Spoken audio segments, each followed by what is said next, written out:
How are vaccines developed and tested? So for vaccines and treatments, you have preclinical, all the testing that happens in the lab and before testing in humans. And then you have clinical trials, trials in humans.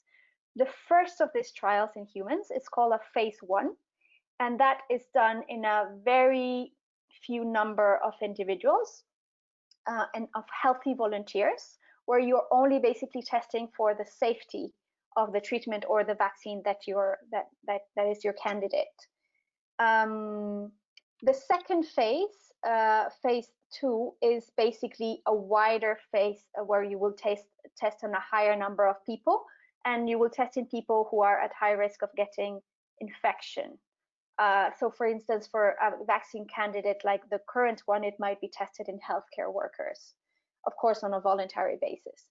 And in this phase, you're looking at whether the vaccine, the efficacy of the vaccine, whether it works, whether it can protect in a more sort of controlled setting.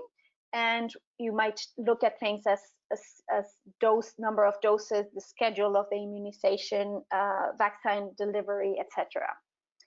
And the third and last phase of vaccine development in human trials, well, not last phase, but the third and biggest phase, is phase 3, where you would test in a much larger number of individuals. Here we're talking hundreds or thousands, across countries. So what we call multi-center, in different centers. And in this test, what you're aiming to know is whether the vaccine can offer protection and can work in a variety of settings, sort of more natural conditions, in different populations and with different genetic backgrounds, etc.